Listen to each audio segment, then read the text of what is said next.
Today we're looking at a new line of cinema lenses, specifically the Viltrox 23mm T1.5 S. And to make it interesting, we're going to go head to head with a normal lens.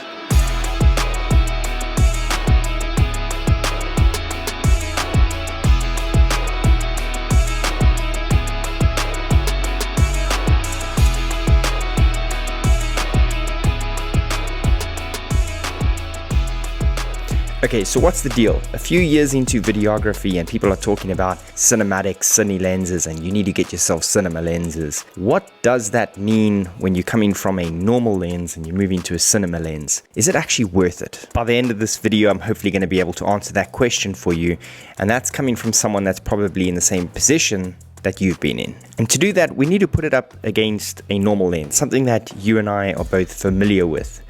And I'm going to be using the Lumix 25mm f1.7. Now, I've done a review on this lens up against the Sigma 30mm 1.4. If you want to check that out, I'll leave it in the description below so you can head over there after you've watched this. But the goal of this is specifically to get it nice and close with 25 to 23mm, because 23mm is a bit of an odd focal range. Keep in mind that this is the MFT version of the Viltrox lens, and you do get it in Sony E-mount as well. First things first, T-stop versus f-stop. What's the deal here? What is this T-stop and f-stop? Now, I'm not going to get into it extremely technical, but let's just put it this way. F-stop is kind of the aperture assumption. As we all know, it lets in light, and the bigger the f-stop, the more light that comes in. I don't want to go ahead and just make a claim and say it is an assumption, but I'm just trying to convey a message here to the people that want to know about it, but you actually don't need to know about it. So the f-stop kind of delivers your bokeh. However, the t-stop is actually a correct measurement of light that passes through. Sometimes you may get f1.4 here, and the true measurement of f1.4 in t-stops could be T1.3 or T1.6. And when I show you the comparison of this T1.5 and f1.7, it's going to blow your mind. So let's talk range. The Viltrox comes in a 23mm, a 33mm, and a 56mm. Now on MFT, that equates to full frame equivalent focal range of 46, 66, and 112. And all of them are T1.5.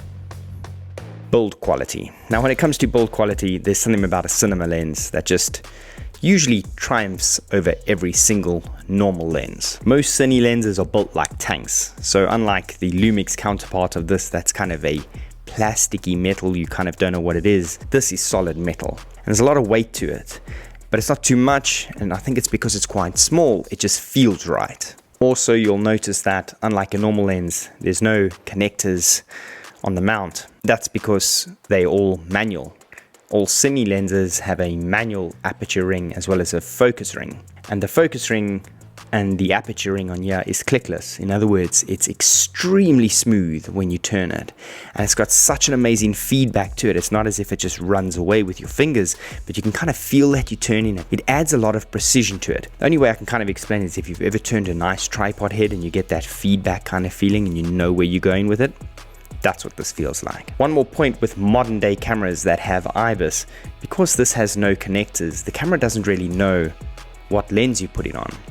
Fortunately, with the Lumix and most MFT cameras, and I'm guessing all cameras should operate like this, but it actually prompts you that it doesn't recognize the lens, and you can pre-save which lens it could be in the settings. So when you do put it on, it'll give you the option of your 3 or 4 lenses that you usually use, and you can just switch to that in the IBIS, and the lens matches up in camera. 3 reasons to go with the cinema lens. Now this is where it starts to get quite important besides for everything that I've just mentioned. Number 1, the color reproduction from lens to lens.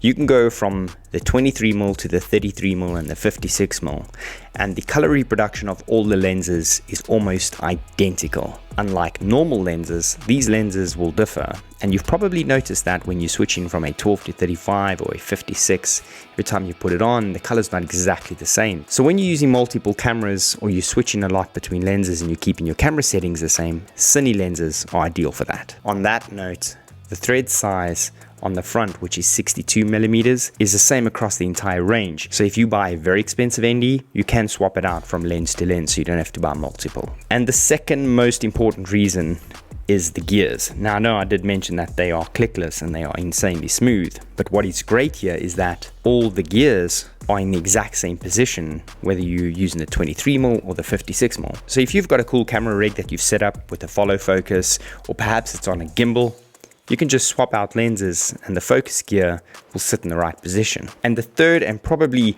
one of the most important to gimbal users nowadays, is the fact of the size and the weight. The 23, 33, and 56mm are almost identical in size and weight. Now, all Cine lenses are essentially designed like this. This is due to the fact that when you're on a rig, or maybe you have a matte box in the front, swapping it out just makes it so much easier that all these lenses technically fit in the same housing. Now, I do believe the 56mm is a fraction taller than the others, but I don't have one to test, so let me know in the comments below if you think I should get the entire range and put them all up together and make a very cool montage of the Viltrox Cine lenses. Now, this is what you probably came for, and it's the results. Everything that I have shown you up until now is taken with the Viltrox Cine lens, but now to put it up against the Lumix and show you the difference, this is quite crazy. Cine lenses are known to be a little bit softer, give you a dreamy look. Most people that strive for Cine lenses are not looking for this ultra sharp kind of feel. So firstly, let me get something straight. I dislike autofocus. I don't care what camera brand it is.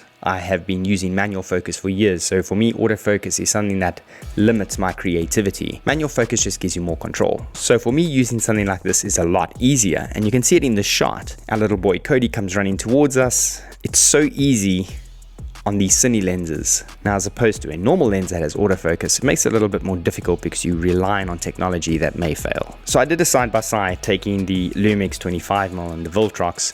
This I got spot focus and set the focus not to follow focus, so it's not continuous. And this I racked focus wide open at T1.5 and just set the focus beacon to get it dialed in on Michelle's face. Now, what's pretty cool when you look at this, I had to bump up the ISO 3 clicks on this. So what that tells you is in low light, you'd essentially be able to drop your ISO 3 clicks to match what you get in at f1.7. So the measurement of T is a clear winner, and the T1.5 on this is insanely bright. Next, when you look at these side by side, it's pretty cool. This is the Viltrox at T1.5, and you can see just how crystal clear it is. The bokeh is nice, everything is perfect. And up against the Lumix lens, it's a lot softer, and this kind of relates back to the review that I did with the Sigma 30. The Lumix 25mm 1.7 is not that sharp, and it's quite strange that this Viltrox Cine lens is actually sharper than it, because I mean the Lumix isn't not sharp at all, but it's just amazing how crystal clear this lens is. But at the same time, look at the bokeh in the background. This is a 250% crop, and if you look at the bokeh balls in the background, the Viltrox is just so much creamier. The Viltrox Cine lens in the S line is amazing. The bokeh is smooth, it's creamy, the lenses are sharp. Honestly, I don't know what they've put in here, but it's fantastic. The Viltrox, the image just seems warmer. All the shots that I've shown you up until now, you can agree that they just look great. They're pleasing to the eye. And I just literally want the entire range of these just because of what I've been able to achieve with this one. Now, if you're not convinced yet, here's a few extra technical tips that some people may be into. It has a 153-degree focus throw. It has 14 aperture blades, and that is why you get that super creamy bokeh in the background. It also has some magical multi-layer nano coating on the front element, and what I'm quite surprised by is the chromatic aberration. I thought at T1.5 this would be a chromatic aberration disaster. And look at this, you can barely see it. Honestly, it performs far better than the Lumix, which is quite crazy considering this is a T1.5 that lets in a lot of light, and it's a Cine lens at $415. So if you are considering moving to Cine lenses, is it worth it? Well, yes. For me, autofocus is overrated. If you are someone that wants to learn how to rack focus, then definitely do it with the Cine lens. Unlike the modern day lenses on a lot of Sonys and Lumixes, they focus by wire, so they're not very accurate. But the benefit of the same color production, the same weight, the focus gears being in the same place for your handheld rig, ease of swapping out ND filters on the front, and the price at $415, these are great. Also, massive shout out to Viltrox for letting me test out this lens and play with it. I have had this lens for some time because I've been wanting to kind of push the limits and see for myself, is this Cine lens really something that is just a novelty, or do you use it? And to be quite honest, if I had the entire range, I would shoot permanently on Cine lenses. So that's it from me. Wherever you are in the world, have a good day, good evening, good night. Goodbye.